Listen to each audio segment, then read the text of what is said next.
Somewhere past the orbit of Neptune, a listening post the size of a small moon picked up a signal that shouldn't have existed. Not a hail, not a beacon, a scream. 31 ships broadcasting on every frequency at once. Bleeding heat, bleeding atmosphere, bleeding people. Whatever was chasing them had already caught most of their fleet. What was left was running on fumes and prayer, aimed at a small blue world that, as far as the galaxy was concerned, didn't matter yet. They were about to find out how wrong the galaxy was. This is the story of what happened when the last survivors of a dying civilization knocked on humanity's door, and what humanity chose to do about it. The HFY fleet had been running for 4 years, though calling it a fleet was generous. 31 vessels remained of the 200 that had fled the fall of Ashenhome, and half of those 31 were held together by welded plating, borrowed parts, and the sheer stubbornness of engineers who refused to let their people die in the dark. Commander Nayara Vez stood on the command deck of the Long Tide, watching a star chart update itself in real time as her navigator plotted their approach to an unremarkable yellow sun. Sol. The humans called it Sol. She had heard of humans only in passing, a young species barely out of their own atmosphere by galactic standards, who had stumbled into faster-than-light travel less than a lifetime ago and hadn't yet made enemies of anyone powerful enough to matter. That ignorance, Nayara hoped, might be the only thing that saved her people. Commander. Her communications officer, a wiry young HFY named Aussie Tull, looked up from his console with the particular exhaustion of someone who had buried too many friends in the last 4 years. Fuel reserves at 11% across the fleet, life support failing on the Windrose and the Grey Harbor. If we don't stop soon, we won't need the Skarn to finish us. We'll do it ourselves. Nayara closed her eyes for half a second, the only luxury she allowed herself these days, and thought of Ashenhome. She remembered coral cities that sang when the tide came in, remembered her mother's garden of bioluminescent moss that glowed blue at dusk, remembered none of it existing anymore, because the Skarn Compact had burned it to bedrock, rather than let anyone leave with anything worth taking. "Take us in," she said. "Hail whoever answers first. Tell them the truth. We have nothing to offer but honesty, and we're not in a position to waste it on lies." The Long Tide and its ragged convoy dropped out of hyperspace at the edge of the Sol system, and for the first time in 4 years, Nayara Vez allowed herself to hope. To understand why Nayara Vez's hands shook when she gave the order to hail a species she had never met, you have to understand what the HFY had already lost.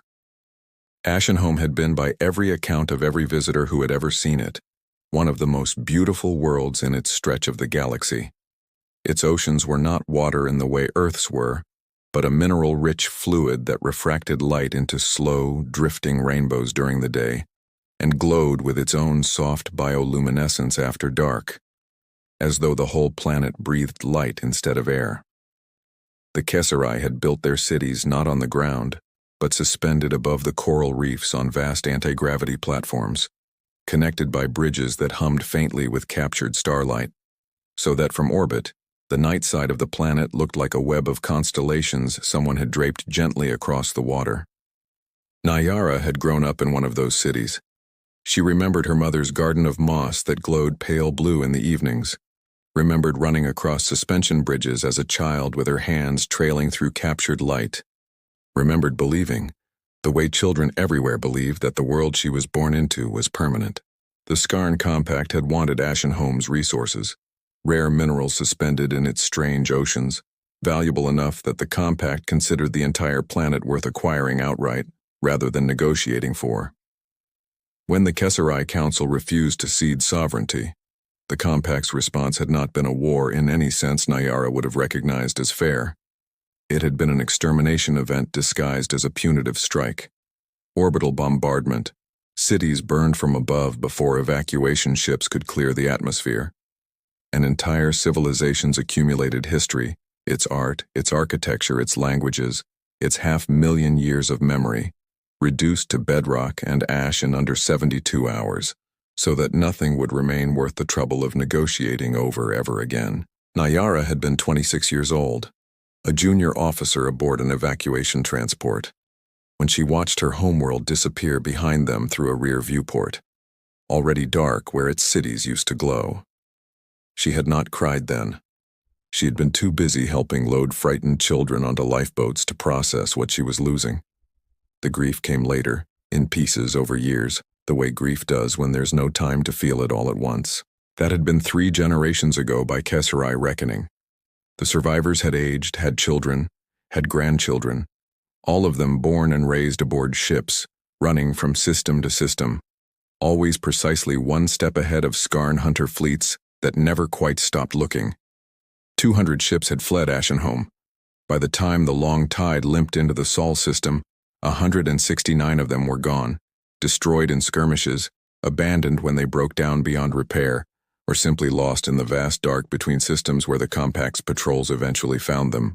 Nayara Ves had inherited command of what remained, not because she wanted power, but because everyone more senior than her was dead. She carried the weight of every decision that had led 31 ships and 30,000 exhausted survivors to a small, unremarkable yellow star, betting everything on the hope that a species none of them had ever met might choose kindness over convenience. It was not a bet she made lightly. It was the only bet she had left.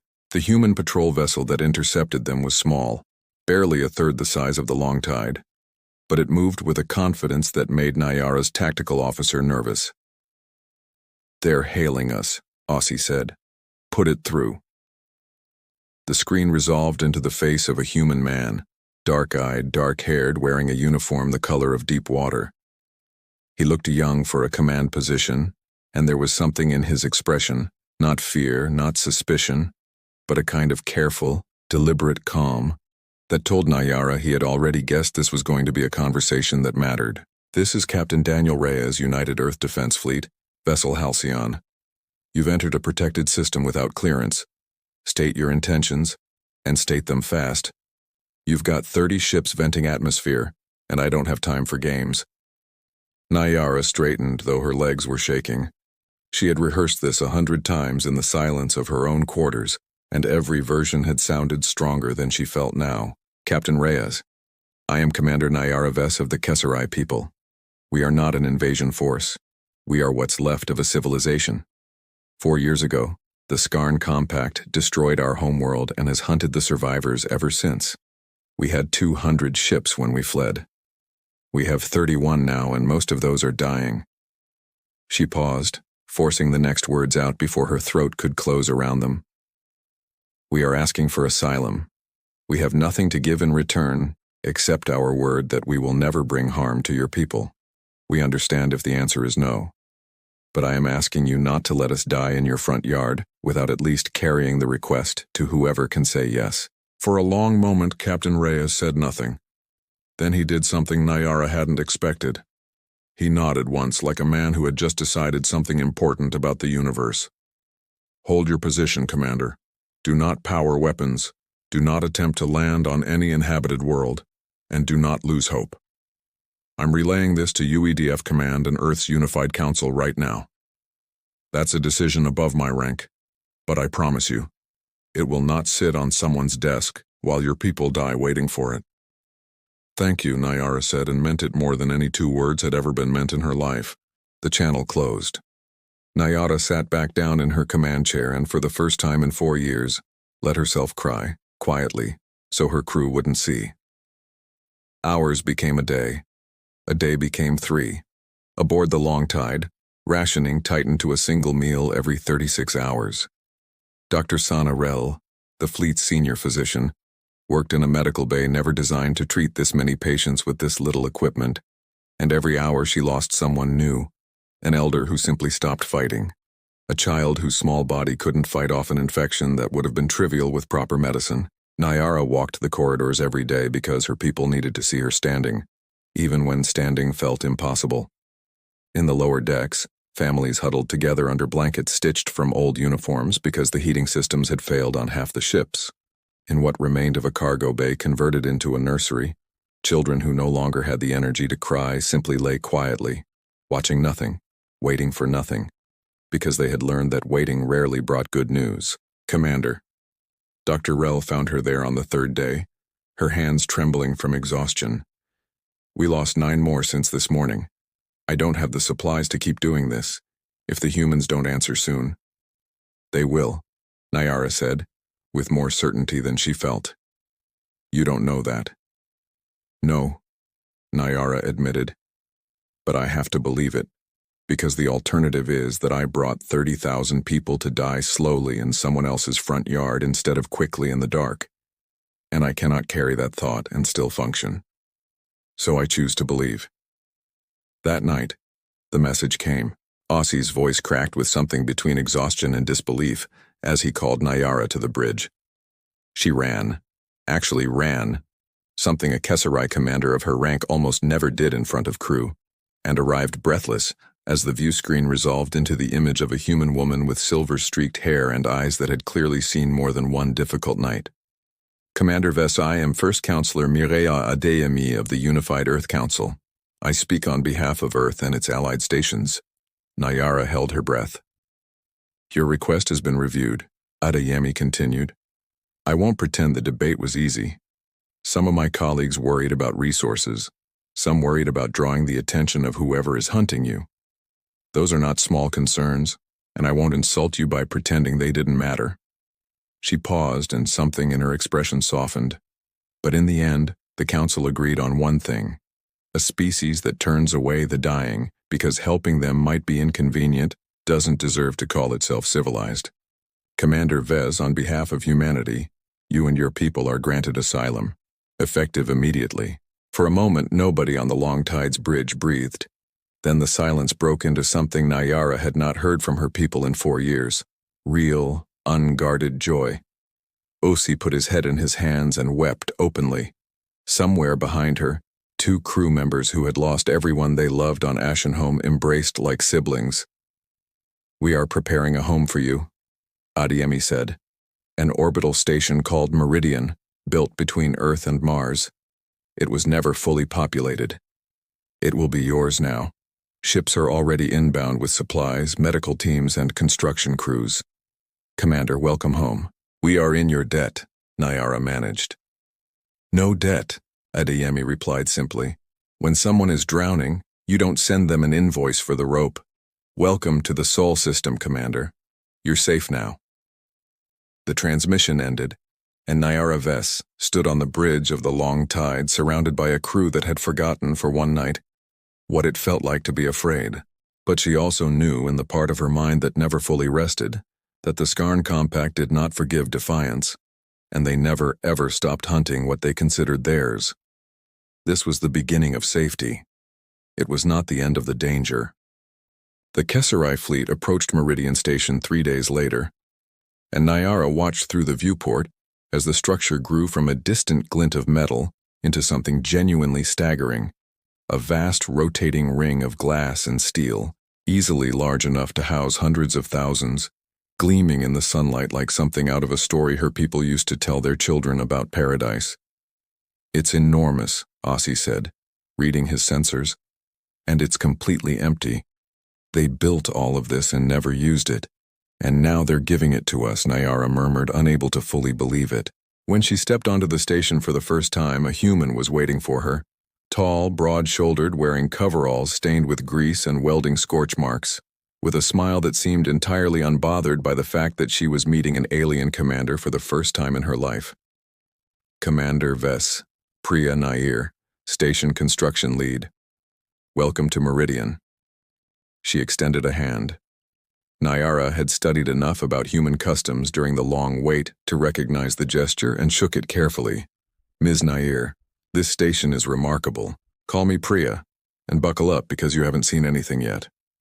She led Nyara through corridors alive with human activity, engineers installing life support calibrated for Kesserai biochemistry, xenobiologists cross-checking atmospheric mixtures, construction crews running on 24-hour rotating shifts. We've got 3 weeks to get this place ready for 30,000 new residents. 3 weeks, Nyara repeated. That's not possible. Priya grinned. You haven't met a human construction crew running on stubbornness and bad coffee. We'll get it done. Over the following days, Nyara watched in something like wonder as Meridian transformed, not just into something functional, but into something that clearly wasn't only being built to keep people alive, but to make them feel for the first time in years like they mattered. When Priya learned that Kesari found comfort in gardens, she had soil and seedlings shipped up from Earth within 48 hours. When she learned Kesari children needed a particular spectral range of light to develop properly, she had the fixtures redesigned overnight. Why go to all this trouble? Nayara asked her one evening, watching engineers plant the first rows of a garden that would, within weeks, bloom with flowers from two different worlds. You could build something simple, functional. This is far more than survival requires. Priya set down her tools and looked at her seriously. Commander, you're not just passing through. This is your home now. And a home isn't supposed to just keep you alive. It's supposed to make you glad to be alive in it. Nayara had to turn away so Priya wouldn't see her cry for the second time in a week. It wasn't only the construction crews who surprised her. Ordinary Earth citizens, people with no official role in the resettlement effort at all, began showing up at the station's cargo bays with donations, clothing sized for bodies they'd never seen in person, toys, handwritten welcome notes, seed packets, musical instruments cobbled together from Earth designs but tuned, as best anyone could guess, to frequencies Kesari ears might find pleasant. A retired school teacher from a city called Nairobi organized a volunteer program teaching Kesari children Earth history alongside their own, insisting that a people who had lost their past deserved, at minimum, full access to someone else's. A shipping conglomerate donated an entire cargo hauler's worth of medical equipment without being asked, simply because its CEO had watched the footage of Nayara's asylum request and decided, in her words, that watching this happen and doing nothing wasn't a version of myself I could live with. None of it was coordinated. None of it was required. That, Nayara realized slowly, was precisely what made it remarkable. This wasn't a government policy being executed efficiently. It was hundreds of thousands of individual people independently arriving at the same quiet conclusion, that strangers in trouble deserved help, and that helping them wasn't a burden to be managed, but a chance worth taking. Medical teams arrived alongside the construction crews. Dr. Amara Osi, a human specialist in xenobiology, worked 18-hour days alongside Dr. Sana Rel, cross-referencing Kesari and human medicine, calibrating equipment, building treatment protocols from scratch. When a virus, something dormant in Kesari biology, worsened by years of malnutrition and stress, tore through the children in the third week, Dr. Osei worked 60 hours without sleep until she found a treatment that worked. When Nayara thanked her, exhausted and hollow-eyed, Amara only shrugged. It's my job to keep people healthy. Doesn't matter what species they are. For the first time in 3 generations of running, the Kesari people had room to breathe. Children went to schools built by human teachers. Adults found work maintaining the station or apprenticing alongside human engineers. Artists who hadn't picked up a brush in years began creating again, blending Kesari and human styles into something entirely new. But peace, as Nayara had feared, would not last. The message arrived on an ordinary morning, while Nayara was in a meeting with Priya about expanding the station's agricultural bay. Her comm chimed with a priority signal from First Counselor Adeyemi, and one look at the counselor's face told Nayara everything before a single word was spoken. Commander, we've received a transmission from the Skarn Compact. They know you're here. Nayara felt something cold settle in her chest. What do they want? They claim the Kesari are escaped property of the Compact and are demanding immediate return. They've given us 72 hours. And your answer? Adeyemi's expression hardened into something Nayara hadn't seen from her before. Not anger exactly, but a resolve that had clearly been forged well before this moment. I told them the Kesari are free people under Earth's protection, not property, and that humanity does not negotiate with slavers. I told them if they want you, they'll have to go through us. They will come, Nayara said quietly. The Skarn do not accept defiance. They will send everything they have. We know, Adeyemi said, and we are not backing down. Earth doesn't abandon the people who come to us for shelter, Commander. Not now, not ever. When the call ended, Nayara sat in silence for a long moment. Priya, who had been listening quietly, finally spoke. "They're going to fight for us," Nayara said. "Humanity is going to go to war with the Skarn Compact because of us. Would you rather we hand you over?" "No. But I don't want you to die for us either." Priya walked to the window, looking out at Meridian Station gleaming in the sunlight below. "You see all this? Every person who lives here now, that's worth fighting for. You didn't just ask us for a roof, Commander. We gave you a home. And people fight for their homes." News of the ultimatum spread quickly, both through official channels and more powerfully through ordinary people. Footage of the Kesserai children who had nearly died from the outbreak, of families finally finding peace after years of running, of Nayara's own asylum request. All of it had been shared, quietly at first and then everywhere, across Earth's networks. Public reaction was overwhelming, and not in the direction the Council's more cautious members had expected. Protests didn't erupt against the coming conflict. They erupted demanding Earth do more to protect the Kesserai. Donations poured in. Nayara received thousands of messages from humans she had never met, offering support, offering welcome, offering solidarity. One message, from a child written in careful, uneven handwriting, stayed with her longer than any official communication ever could. "Dear Kesserai friends, don't be scared. My mom is in the fleet. She's going to protect you. Welcome to our sky." Nayara kept that message on the wall of her quarters where she could see it every morning. 3 weeks after the ultimatum, the first Skarn warships arrived, not to negotiate but to test the defense. Admiral Sarah Okonkwo commanded the human fleet that had assembled around Meridian, 41 vessels in a tight defensive formation, and she watched from the bridge of her flagship, the UES Constant, as long-range sensors detected the incoming Skarn signature. "Multiple large contacts, Admiral," her tactical officer reported. 20 vessels. Configuration matches Skarn heavy cruiser class. "Sound general quarters," Okonkwo said. "All ships to battle stations." The Skarn fleet dropped out of hyperspace in a line. Dark, angular vessels bristling with weapon ports, moving with the unhurried confidence of a species that had never lost a major engagement. A reptilian face resolved onto every screen in the human fleet, cold-eyed, scarred, unmistakably contemptuous. "I am War Commander Threx of the Skarn Compact," the figure said. "You harbor escaped subjects of the Compact. Surrender them within the hour, or we will reduce your station to debris and every ship defending it to scrap." Okonkwo opened a return channel. "This is Admiral Sarah Okonkwo, United Earth Defense Fleet. The beings you call subjects are free people under our protection. Your demand is refused. Approach this station, and we will meet you with everything we have." Threx laughed, low and mocking. "You think your primitive vessels can stand against the Compact? You will learn the cost of your defiance." The channel closed. Okonkwo turned to her bridge crew, calm and focused, despite the tension radiating through the ship. "All weapons free. Engage at will the moment they enter range." The Skarn advanced in a straight, arrogant line, plasma cannons charging, clearly expecting the engagement to be a formality. Captain Daniel Reyes, commanding the Halcyon, the very ship that had first answered Nayara's distress call, moved to intercept the lead cruiser. The Halcyon was smaller, but experimental inertial dampeners let it maneuver in ways the Skarn's sensors hadn't accounted for. As the enemy ship unleashed its opening volley of plasma bolts, the Halcyon twisted away, and the deadly bolts tore through empty space.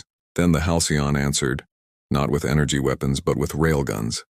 Solid tungsten rounds, accelerated to a significant fraction of light speed, punched through Skarn shields designed to absorb energy, not matter. In under a minute, a heavy cruiser that had likely never lost a fight in its service history was a tumbling, venting wreck. Across the human fleet, the pattern repeated.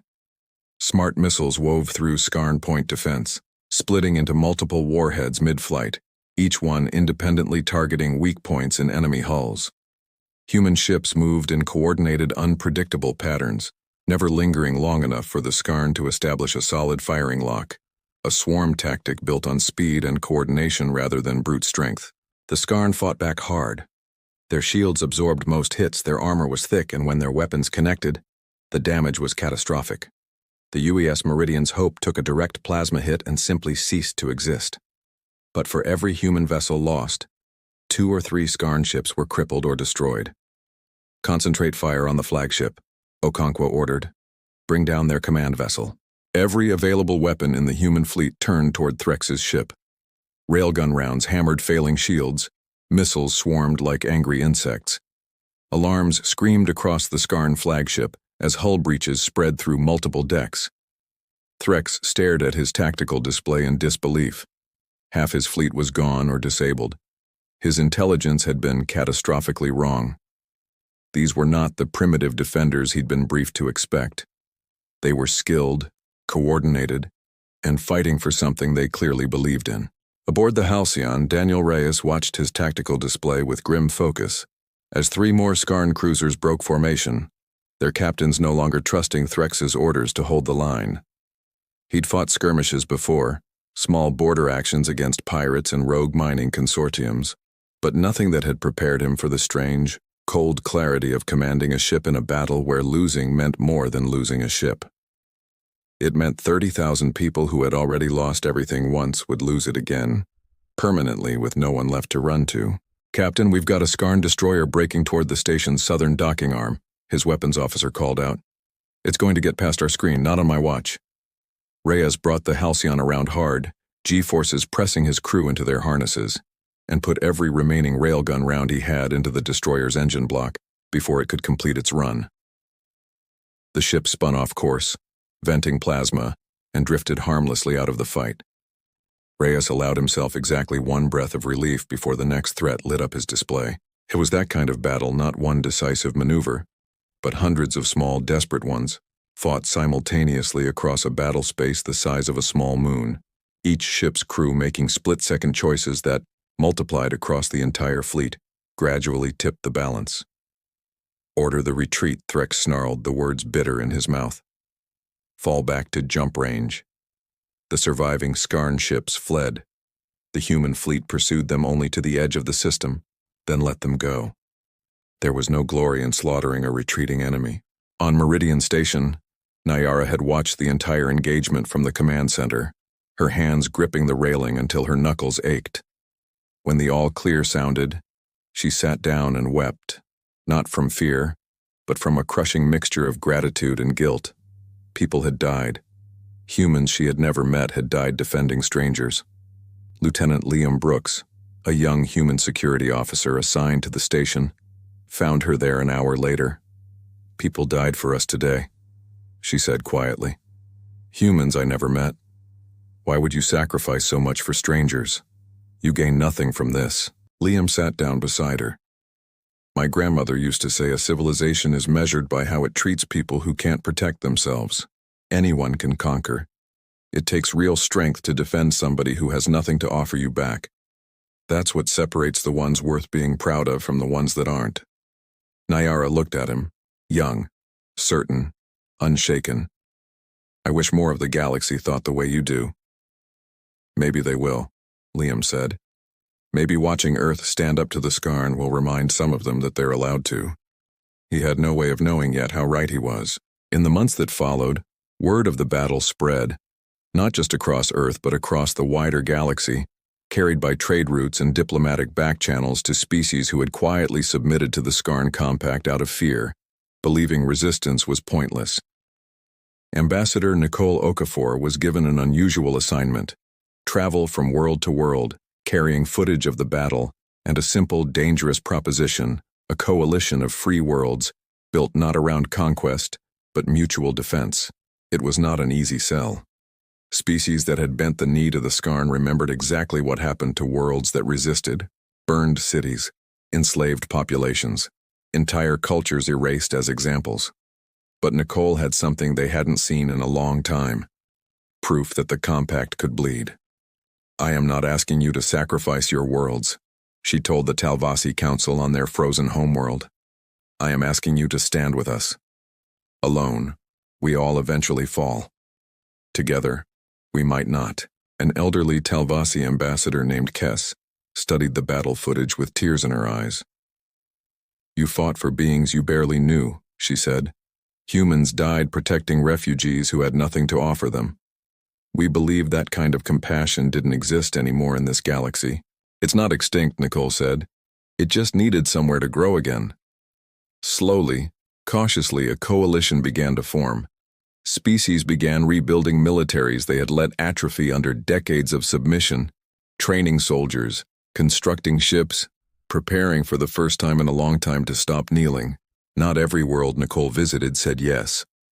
On a mining colony called Varen's Rest, the local council listened to her entire presentation in silence and then declined outright, citing 3 generations of Skarn tribute payments that had, at least, kept their children alive. Nicole didn't argue. She thanked them for their time, left contact information in case they changed their minds, and moved on to the next system, because she understood something the council back on Earth had impressed on her before she left. You cannot force anyone into courage. You can only make sure the door stays open for when they're ready to walk through it. On the Farron homeworld, the reception was different. The Farron had lost an entire moon colony to a Skarn correction 15 years earlier, and their ambassador, a sharp-eyed elder named Tovash, watched the battle footage twice before speaking. "You understand what you're asking," Tovash said. "If we join you and the coalition loses, the compact will not simply punish us. They will erase us, the way they tried to erase the Kesserai." "I understand," Nicole said. "I won't pretend otherwise, but I'd ask you to consider the alternative. If you don't join us and the compact wins anyway, do you believe your tribute payments will save you? Or do you believe you're simply choosing to die on a timeline someone else picked for you instead of one you chose yourself?" Tovash was quiet for a long moment. Then he called for a formal vote of the Farron Council, and 3 days later, 50 Farron destroyers began preparations to join the coalition fleet. Back on Meridian, Nyara Vess was elected the Kesserai people's first premier in 3 generations. The first election they had held since the fall of Ashenhome. In her acceptance speech, broadcast across the station and throughout Earth's networks, she said words that would be repeated for years afterward. "We came to this system broken, expecting nothing more than a place to hide until the Skarn found us again. What we found instead was something we believed the galaxy had lost: compassion without conditions, sacrifice without expectation of repayment, people who believe that protecting the helpless is not a burden but an honor. Humanity did not simply give us shelter. They gave us back our future. And when the Skarn return, and they will return, they will not find only human defenders. They will find the Kesserai standing shoulder to shoulder with the people who gave us a home." The applause was deafening. True to her word, Nyara began contributing everything her people had to Earth's defense. Kesserai engineers, who had spent generations perfecting energy systems in secret while running from the compact, worked alongside human shipbuilders to improve fleet capability. In the workshops, Priya Nair collaborated with Kesserai architects on new defensive platforms. In the medical bay, Dr. Osei and Dr. Rel refined treatments that worked for both species. In the security division, Liam Brooks trained alongside Kesserai guards, trading tactics. The relationship had stopped being protector and protected. It had become partnership. The 3 months of peace between the first battle and the invasion fleet's arrival were not spent resting. They were spent preparing. In every quiet, unglamorous way, preparation actually happens. Admiral Okonkwo pushed Earth's shipyards into round-the-clock production, and for the first time in the war, Kesserai engineers worked directly alongside human designers rather than simply advising from the sidelines.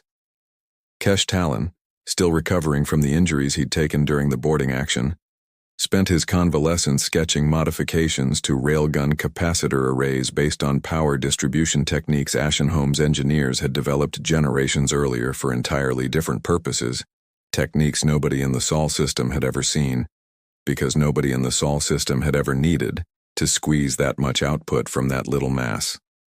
The modification, once tested, increased railgun charge rates by nearly 30% across the retrofitted fleet. "You built this to power garden lighting," Priya said, staring at the schematics in something like disbelief. "We built it to survive on very little, using whatever we had," Kesh said. "Turns out that's useful for more than gardens." Liam Brooks spent the months training a joint human Kesserai security detachment, insisting that if the station was boarded again, Its defenders needed to already know how to fight as a single unit, rather than improvising cooperation in the middle of a firefight. The drills were exhausting and, by his own admission, occasionally miserable. But by the time real boarding pods breached Section 7 months later, nobody on that response team hesitated for even a second, wondering whether the soldier beside them would hold the line. Dr. Osi and Dr. Rell used the lull to formally merge their departments into a single joint medical corps, cross-training every physician on the station in both human and Kesserai emergency care, so that no patient, of either species, would ever again have to wait for a specialist to become available during a crisis. And Nayara, in the quiet hours between council sessions and defense briefings, walked the station's new gardens each evening, watching them grow a little fuller every week, and let herself believe, cautiously, the way a person believes something they've been disappointed by before, that whatever came next, her people would not be facing it as refugees anymore. They would be facing it as something else. Something closer to home. The peace held for 3 months, long enough for gardens to bloom, for markets to open selling goods from both cultures, for children to grow up playing games that blended Kesserai and human traditions. Long enough for people to start, cautiously, believing it might last. Then the intelligence reports came in. The Skarn Compact was not sending another probing force. They were assembling an invasion fleet, 200 warships, the largest single deployment the Compact had mounted in living memory, led by High Commander Vex, a tactician who had never lost a battle and had taken War Commander Threx's defeat as a personal humiliation to avenge. Sarah Okonkwo received the report in her quarters and didn't sleep again that night. When dawn broke over Earth, she was already on the bridge of the Constant, preparing for what she knew was coming. All stations, this is Admiral Okonkwo. The Skarn invasion fleet has been confirmed at the edge of the system. Execute evacuation protocols. All civilian vessels proceed to the outer system immediately. Across the Sol system, evacuation began. Mars opened its underground cities to refugees. The orbital platforms around Jupiter prepared to receive thousands. Earth itself raised its planetary defense grid to full alert. On Meridian Station, the Kesserai faced a choice. Okonkwo had specifically arranged transport for them to evacuate to safety alongside human civilians. When the vote was held among the Kesserai Council, the result was unanimous. They would stay. Nayara stood in the station's command center, flanked by Kesserai engineers, tacticians, and volunteers who had spent months training for exactly this moment. "Commander, you should evacuate your people," Okonkwo urged over comms. "This is going to be brutal. With respect, Admiral, we are not leaving. The Skarn came here because of us. We will stand and face them." There was a pause. Then, "Very well. Your people will coordinate point defense for the station. Do not let anything through." "Understood. And Admiral, thank you. For everything." The human fleet took position. 97 warships, including newly commissioned vessels, rushed into service ahead of schedule, forming a defensive sphere around Meridian. And they were not alone. As the Skarn fleet began its approach, 50 ships from the newly formed coalition emerged from hyperspace and took their place alongside the humans. Talvasi cruisers, Farron destroyers, Morath carriers, species that had cowered before the Skarn for decades, now standing in open defiance for the first time in living memory. High Commander Vex watched the defensive formation assemble from his flagship, the dreadnought Absolute Reckoning, with cold satisfaction. Even with reinforcements, the defenders were outnumbered more than 2 to 1. He had studied the previous engagement in exhaustive detail. He believed he had accounted for everything. "All ships, advance in wall formation," Vex commanded.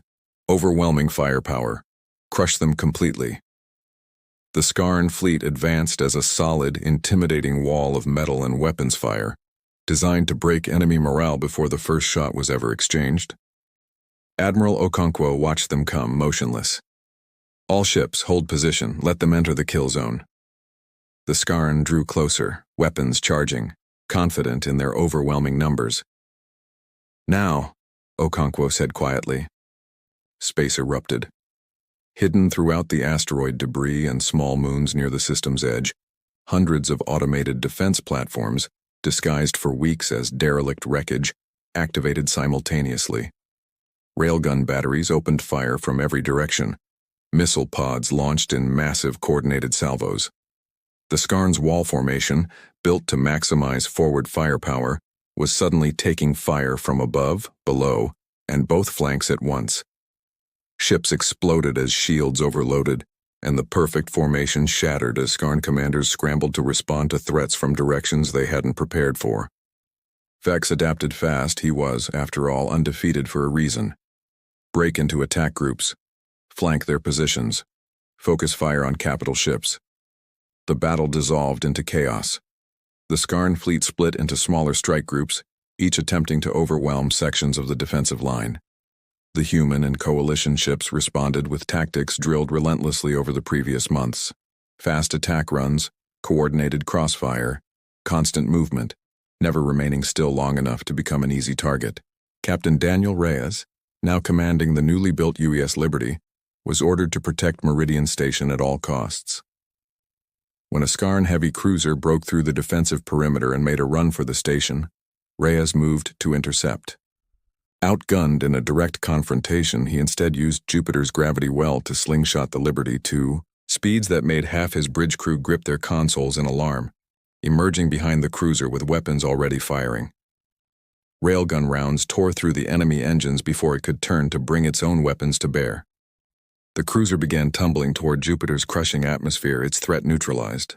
On Meridian itself, Liam Brooks and Kesh Talon, a Kisarai engineer who had become one of Liam's closest friends since the previous battle, coordinated point defense from the station's command center, tracking incoming missiles and fighters as shields absorbed hit after hit. Then a new alarm sounded. Boarding pods. The Skarn were attempting to take the station by force. Kesh, stay here and coordinate defenses, Liam said, grabbing his weapon. I'll handle the boarders. I'm coming with you, Kesh said firmly. This is my home too. They ran together through the station's corridors, human and Kisarai soldiers behind them, converging on the breach point in Section 7, just as the first Skarn warriors emerged from their pods, tall, heavily armored, veterans of 100 conquests, who had never once lost a close-quarters engagement. They had never fought defenders protecting their own home before. The corridors became a brutal, contested battlefield. Every junction was held. Every meter cost the Skarn blood. At one point, a Skarn warrior nearly killed Liam, plasma rifle leveled at his chest, until Kesh tackled the much larger soldier from the side, buying Liam just enough time to fire. The boarders never made it past the first junction. In space, the battle raged for hours. Ships on both sides burned. Brave crews made desperate sacrifices to buy others time. One of those sacrifices would be told and retold on Meridian for years afterward. The UES Quiet Harbor, a supply and repair vessel never designed for frontline combat, found itself directly in the path of a Skarn strike group attempting to flank the station's eastern approach. Its captain, an engineer by training named Rosa Delgado, had exactly two options: retreat and let the strike group through to the station, or hold position and buy the defensive line enough time to reposition. She held. The Quiet Harbor took hit after hit, its outdated shields failing within minutes, its unarmed hull absorbing fire meant for ships that could actually fight back. By the time reinforcements arrived to drive the strike group off, the Quiet Harbor was a broken hulk venting atmosphere into the void. But the strike group never reached the station, and every soul aboard the transports Rosa Delgado had been shielding made it through untouched. When rescue crews finally reached the wreck, they found Rosa still at her post, having spent her final minutes rooting every scrap of remaining power into the shields protecting her engineering crew instead of her own section of the ship. Nayara would later insist that the Memorial Garden's central tree be planted in soil, brought specifically from where the Quiet Harbor's wreckage was recovered. Nobody on the station ever needed the reason explained to them twice, but slowly, the tide turned. The coalition fought with the fury of species who had spent years afraid and were finally allowed to stop being afraid. Human tactics kept breaking Skarn expectations, and at the center of it all, Meridian Station stood, battered, but unbroken. High Commander Vex watched his fleet disintegrate around him, more than half of it destroyed or disabled.